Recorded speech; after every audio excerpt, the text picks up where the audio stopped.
back to Hot Flashes and Cool Topics. Today we have on an amazing guest. We are just excited that she has some time to talk to us. Miss Cindy Williams. Hello, how are you? Well, hello, Colleen and Bridget. I'm just fine. And how are you two?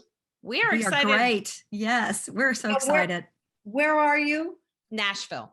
You're in what's the weather like? I'm just curious. It's cool? awful today. It's rainy and ugly today. Oh, really? Kind of mid 60s, but it was like nice yesterday. So Yeah. you never know. Yeah. I just like to hear that because I'm, out in California in the desert and it's just hot, hot, hot. Yeah. Well, yeah, it was really nice for the last couple of days. We had like 60s and sunny, and it was just a beautiful fall day after fall day.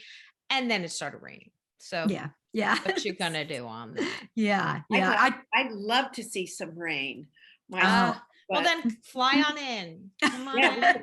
Switch. Yes. Oh, good. Yeah. Well, we will welcome you anytime to Yes, Nashville. absolutely. Take you down to the honky tonks. It'll be great. All right. I like that. But we wanted to invite you on because you are just one of those women who are living their best midlife and beyond. And we love talking to women who are examples of that. You. Yes, I am. My best midlife. Well, and that's beyond, by the way. But and beyond. I'm living beyond now. We just throw the beyond. And adventure girls. Yes. Yeah. And you have definitely had that. And so many things we want to talk to you about. Obviously, Laverne Shirley is top of the list, but I want to start first with the present. And you are actually in the new year starting a one-woman show. Can you talk about that? Yes. Well, this started during the pandemic, and my friend, have you seen Nonsense? Ever seen Yes. Nonsense? I haven't, Colleen. Oh, you haven't? Oh, I haven't. No. Anyway, my friend Danny Goggins, who's a creator, writer, producer, director of Nonsense, called me and said, why don't you, during this time and we're all shut in, why don't you write your one-woman show? And I said, what woman show? And I'd been talking to him, because I'd been kicking it around in my head for years and years. And he said, yeah, I've got this friend, Charles Duggan. He's a producer. He produced Greater Tuna. I don't know if you ever saw that, but a fabulous show. And you two should get together and, time on your hands, do this. So we did. And so now it actually came to life, and I performed it in May in Boca Raton, Florida at the Wick Theater. And now we're taking it out on the road. It's called Me, Myself and Shirley. And that title came up because they said after we'd written it, we didn't have a title. And Charles kept calling me saying, we've got to get a title. You've got to get a title. And I got so stressed out, and I was just laying in bed sweating over this. And I fell asleep, and then I heard Me, Myself and Shirley. And I said, okay, Me, Myself and Shirley.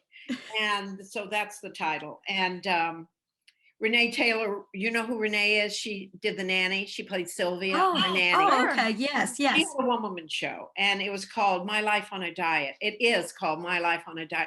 Fabulous show if you ever get a chance to see it. Anyway, she gave me this joke. She goes, why don't you say to the audience in the beginning, Me, Myself, and Shirley does not relate to any sex tape. The title Me, Myself, and Shirley doesn't. And so I tried it. It works. Our menage a trois. Anyway, it's just 90 minutes of fun-filled laughter and hijinks, and just a lot of fun. And I just wanted to do a show that made me laugh and made me happy and was entertaining, and hopefully will make an audience laugh out loud. Yeah, I was checking the dates and where you're playing, and I was like, okay, Chattanooga, it's not that far. My daughter lives in Austin. I was like, I could go see my daughter and go see it. Or there Lexington, Kentucky. Yeah, it's not that far. Yeah. Yeah, Austin would be a double whammy for you. Oh, yeah. Yes, come see it. You'll I think you'll love it. I really aim to please.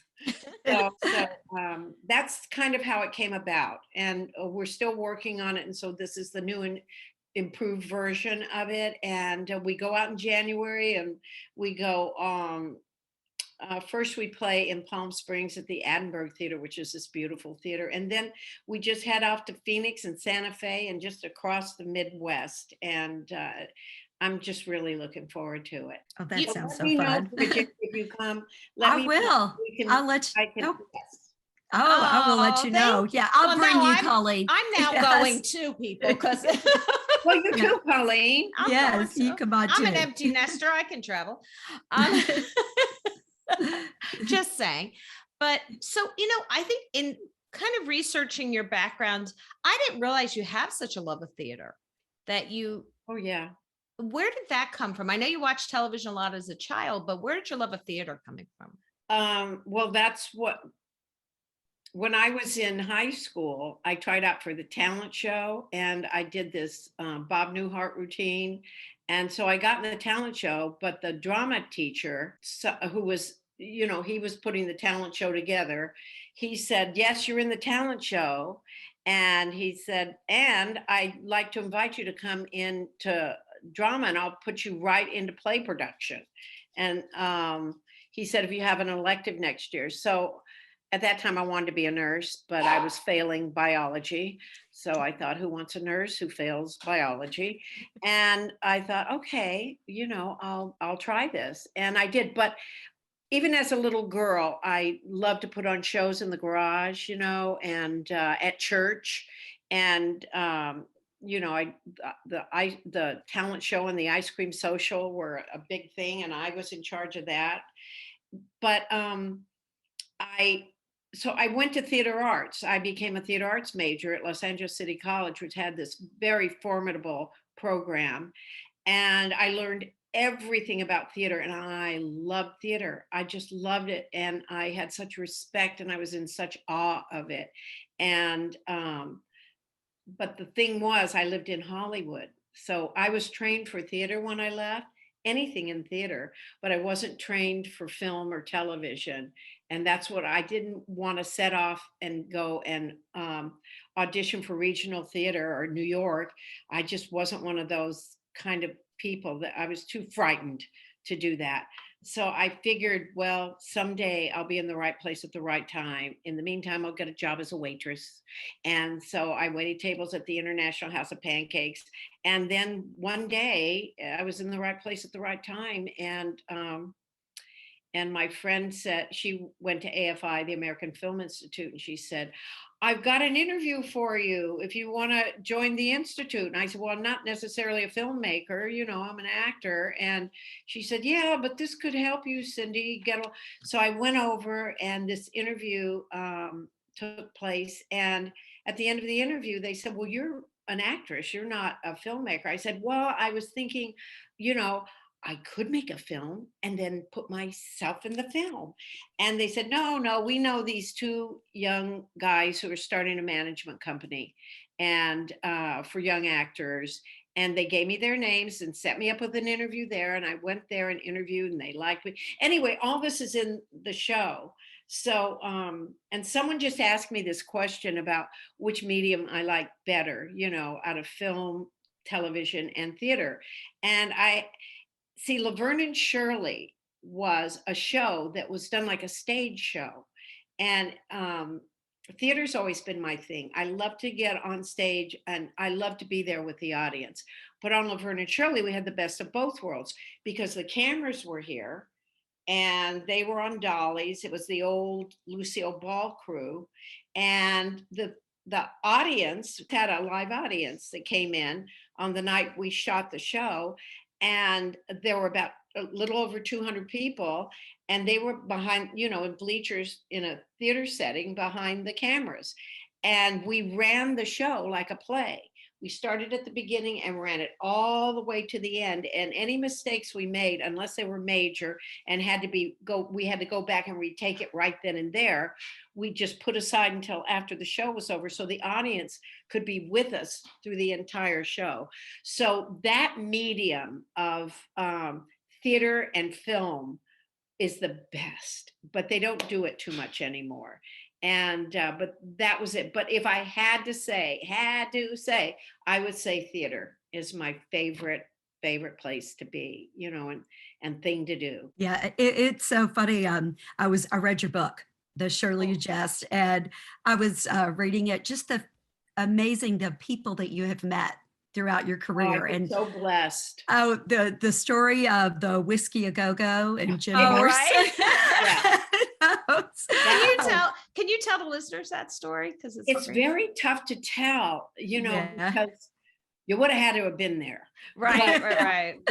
just in a nutshell, I got this job at the Whiskey a Go Go during the late 60s, and it was hopping. And my first night, they gave me the VIP section, and I wondered, why are they giving me all the booths and all the VIPs that are coming in, the musicians, and I was so happy. Anyway, they said, there's your first table. So I go to this table and I see these two blonde girls are facing me, and there's this gentleman standing. I see the back of his head, and I ask the girls, I say, what will you have? And the first girl says, I have a Tom Collins. And I ask the second girl, and she says, I have a Tom Collins. And then I say, and you, sir, what will you have? And he turned around and he said, I'd like a bottle of Jack at the table. And it was Jim Morrison. And I was like, hi. I've been listening, to him. This is the end. And I was like, and he looked, the light hit him, ladies, in this way. He looked like a Greek god when he turned around and looked at me. And I was just weak-kneed and frozen. And I said, bottle of Jack. And so I went to the bartender and I put my order up, and I'm leaving. And he says, wait a minute, he said, new girl. What is this? 2 Tom Collins and a bottle of Jack. And I go, yeah, that's a 2 Tom Collins bottle of Jack. And he says, we can't serve a bottle of Jack. It's either a single or a double. And I said, yeah, but this is for Jim Morrison. And he goes, no, he didn't say that. I didn't say that. He said, bottle of Jack, is Morrison in the club? And I said, yes, he is. And he said, will you go back and you tell him I can serve him a single or a double, but he knows darn well that I cannot send a bottle to the table. So I have to run back to the table and tell Jim Morrison this. And he says, who's on bar tonight? Tony? And I said, yes. And he said, will you tell Tony that I've had a bottle of Jack at the table before and I want a bottle of Jack tonight? And I said, okay, yes, sir. And I run back and I say, Tony, excuse me, but Jim Morrison says that he's had a bottle of Jack at the table before and would like a bottle of Jack tonight. And he said, oh, really? Did he?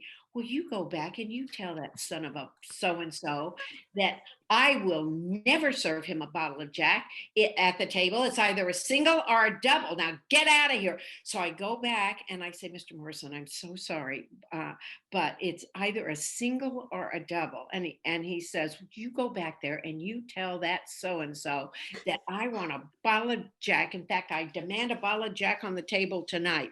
And I say, yes, sir.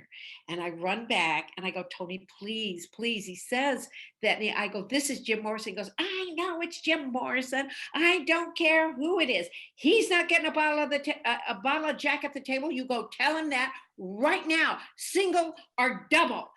And so now I'm in tears. And meanwhile, I have other customers, and I'm talking not nice people pulling on me saying, we need you over here. We need you over here. And I just run back to the table and I'm crying now. And I go, Mr. Morrison, I am so sorry. I can give you a single or a double. In fact, I will buy you the double.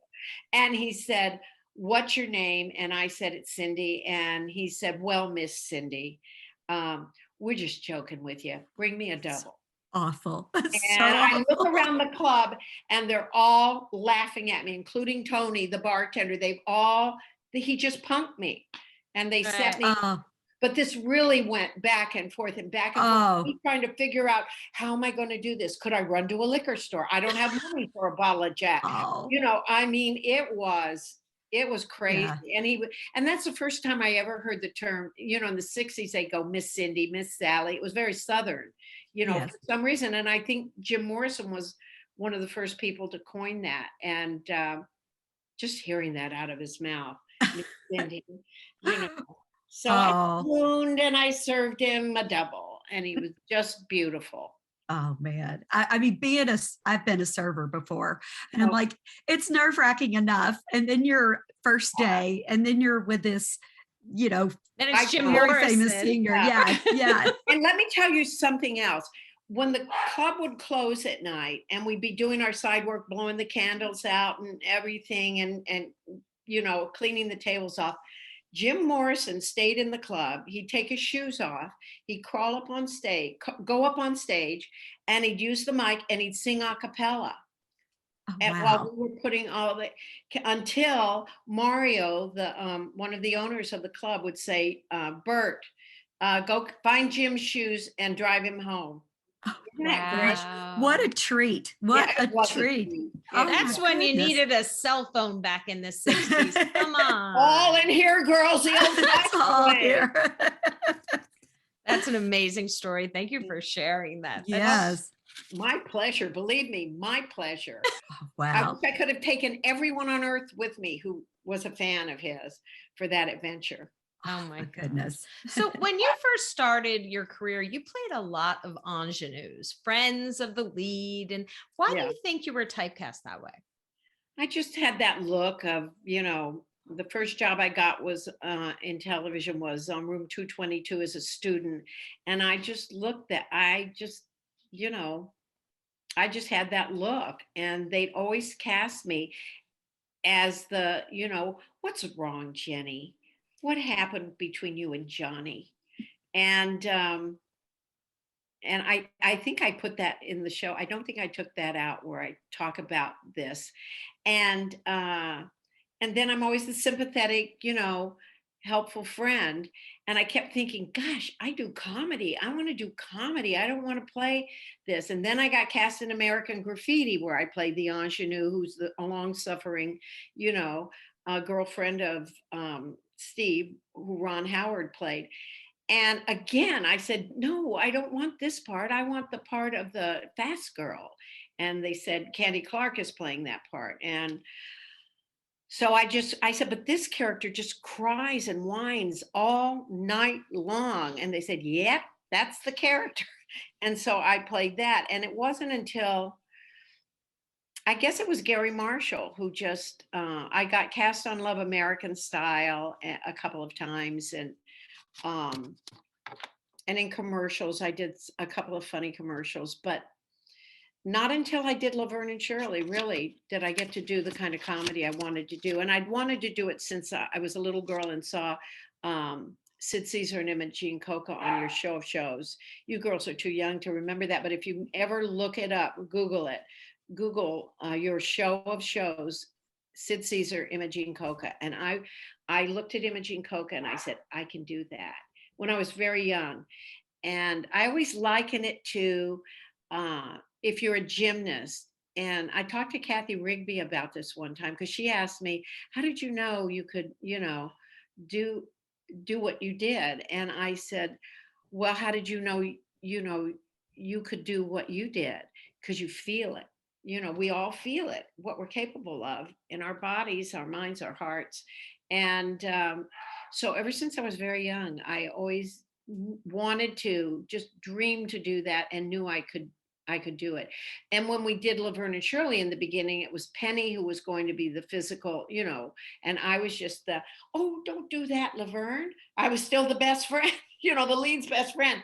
And I kept saying, Gary, I can do physical comedy. I can do it.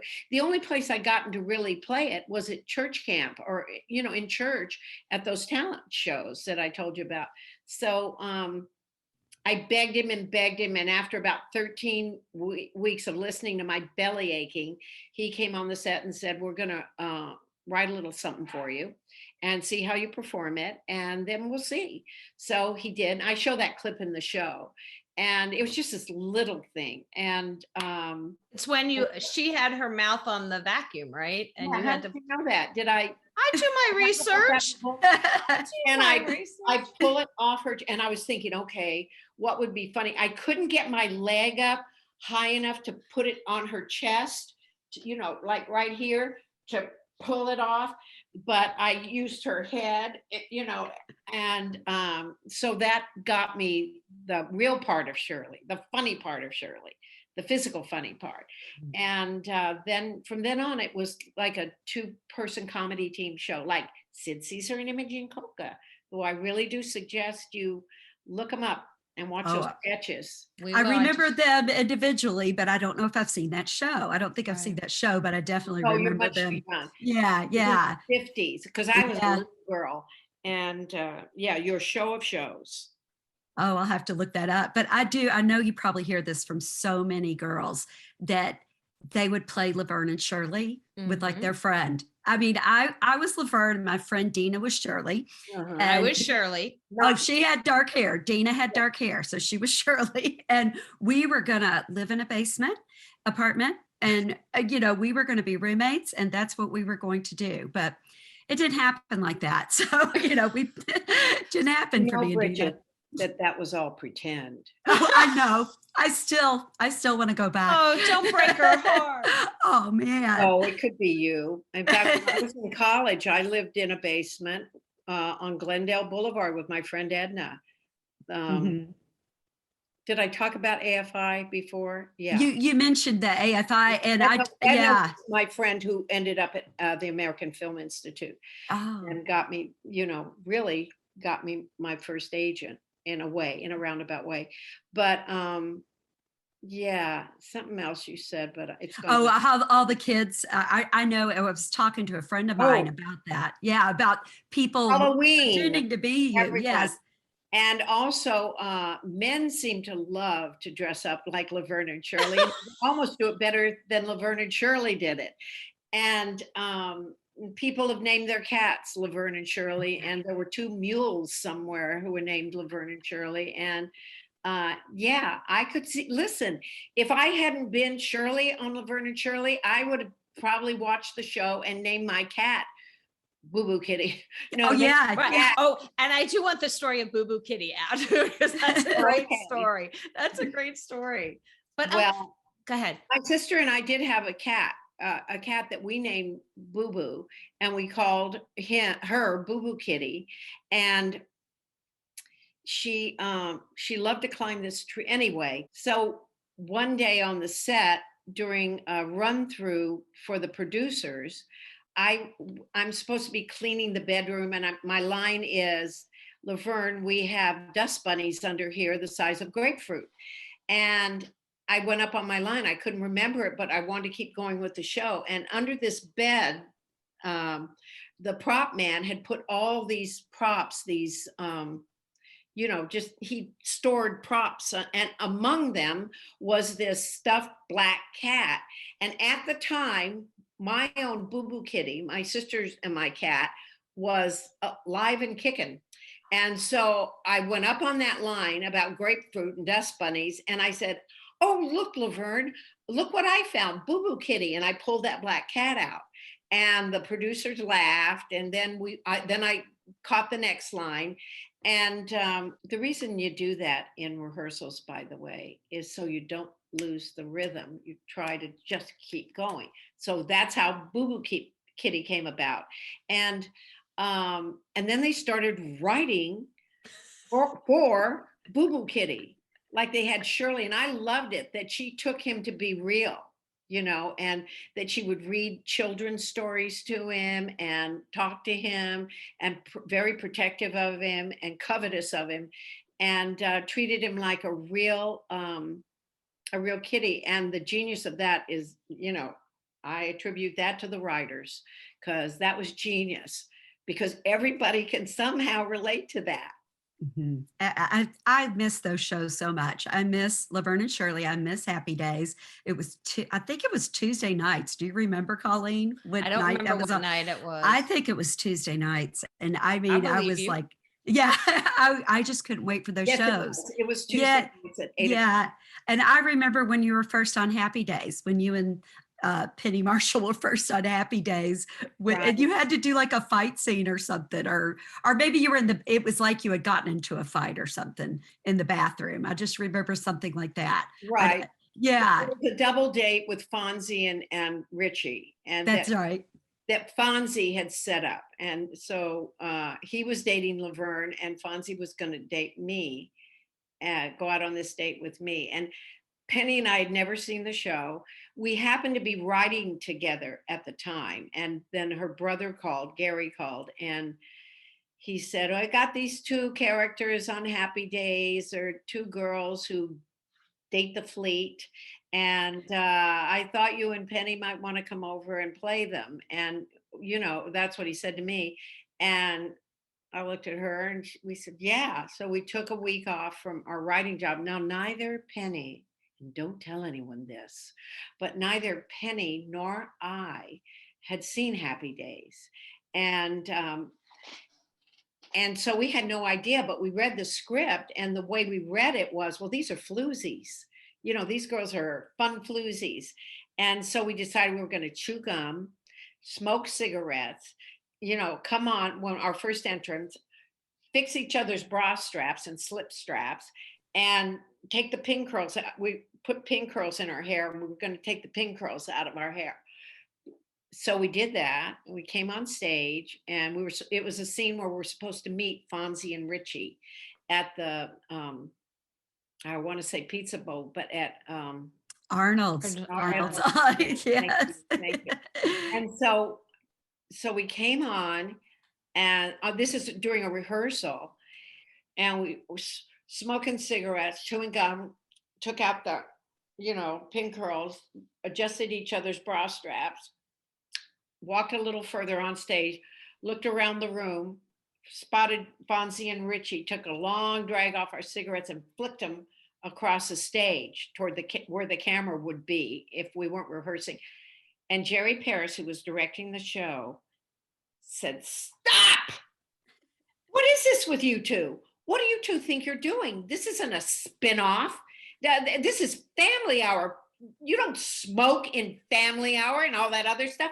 Get off stage and re-enter. So Penny and I went off stage, and she said, we said, lose the cigarettes. And we still, said, we'll adjust each other's bra straps. We'll tone it down though. And we kept the gum. And she said, what's a spinoff? And I said, I have no idea. And I said, what's Family Hour? And she said, I don't know.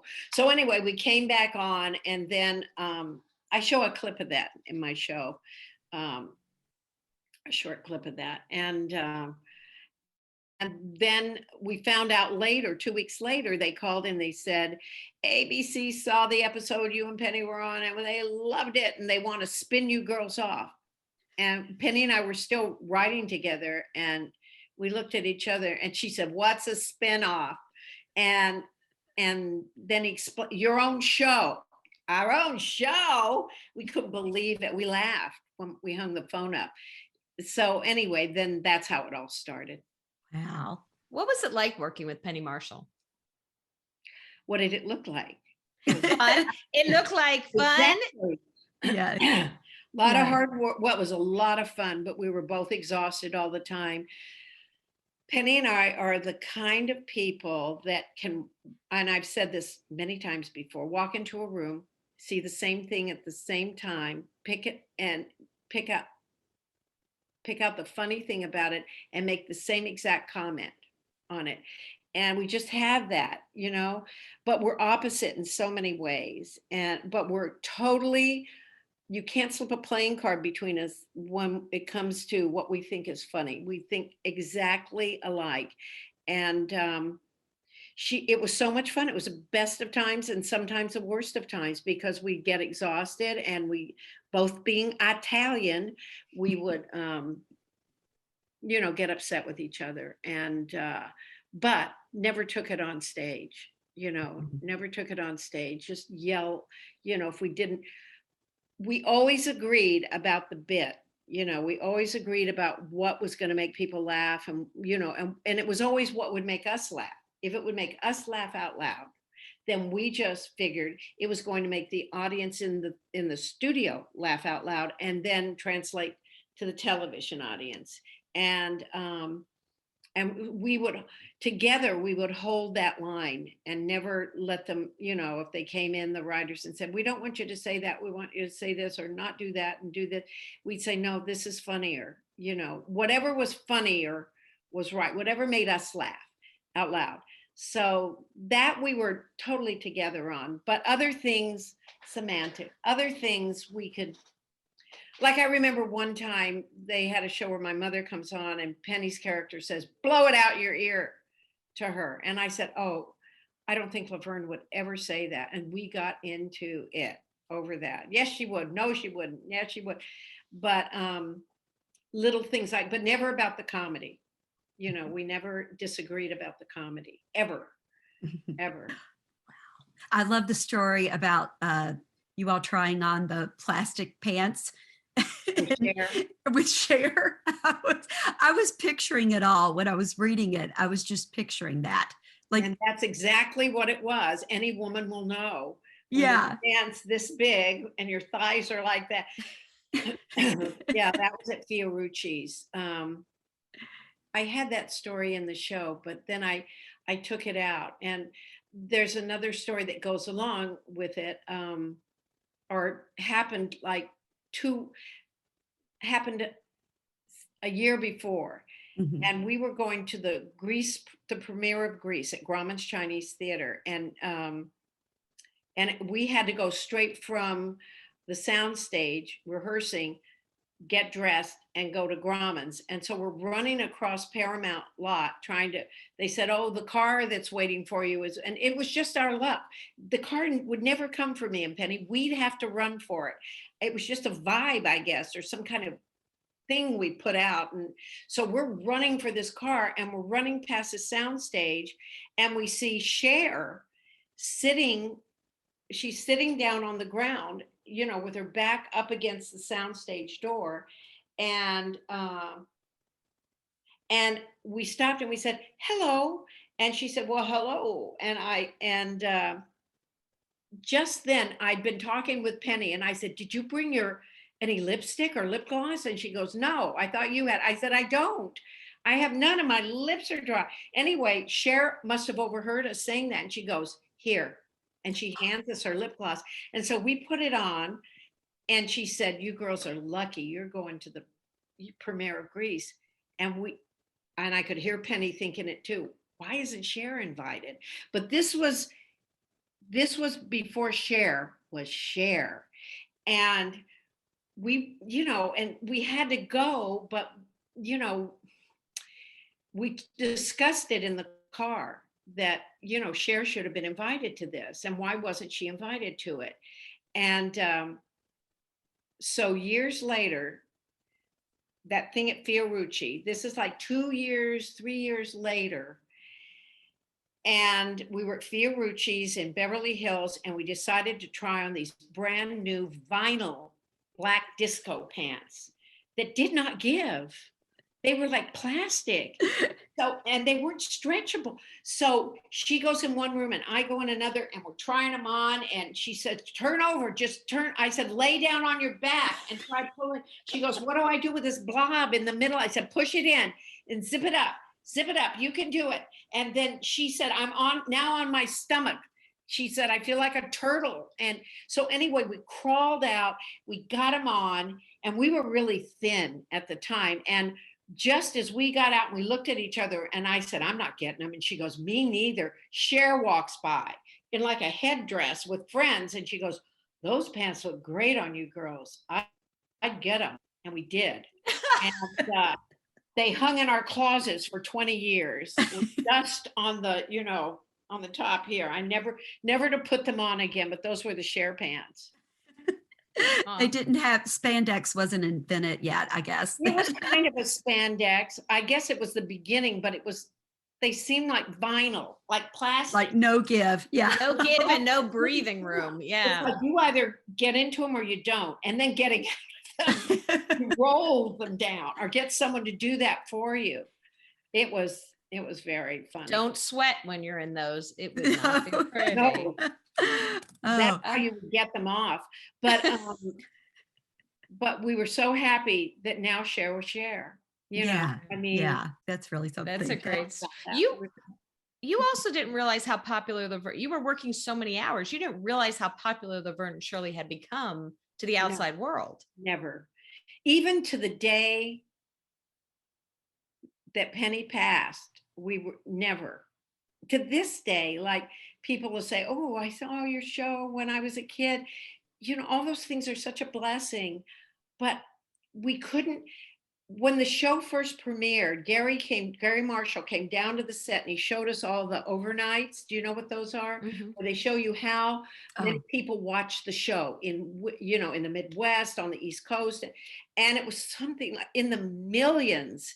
And Penny and I thought we were going, wow, that's something, but we didn't liken ourselves to that. We didn't connect ourselves to that, and we said, wow, that's something. Wow, you know, but it wasn't like our show. We never, I won't say it's humility. It was a form of naivete that, you know, Penny and I had. And once we, like you said, Colleen, once we started working on the show, we never left that soundstage. So we didn't, I'll tell you this one thing. One night she didn't drive and I was driving her home from work and it was late at night and it was on Fairfax Boulevard. And there's these houses that are right there on the street, right?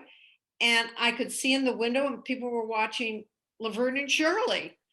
And it was so just otherworldly. And then one time, this guy, I think it was the same night, car of guys pull up next to us and they go, "Oh my God, it's Laverne and Shirley." So one time this is years later when we were doing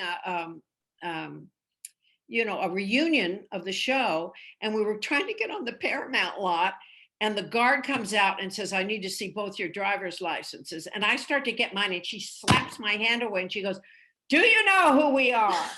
And he didn't. He didn't. And I said, "He doesn't know who we are because he's young." She goes, "Do you know who we are? Get another guard, an older guard out here." And then this other guard came and said, "Let him on. We don't want any wrongdoings here. We don't want any fights starting." Anyway, Oh my but gosh. we just never caught on to it really. No, and we weren't people who bragged. 2 weeks we were asked to be in the Thanksgiving Day parade, and we had this goofy album we had done, and and so we were on in the parade route and we were standing on the back of this float, and the crowds pushed the barricades down and started running toward us, and Penny and I immediately looked behind us to see who we were going for, and then we realized it was us. Anyway, that we kind of got it, and for those 2 weeks we were in New York, we kind of got a little, you know, heady about ourselves. You know, we kind of thought, no, yeah, we're, you know, we're the town yeah. popular girls. Yes. But that was it. You know, I mean, we just never took it. And I think that was part of the persona of the characters, you know. I mean, that's why they worked, because Penny and I played that into the characters naturally. So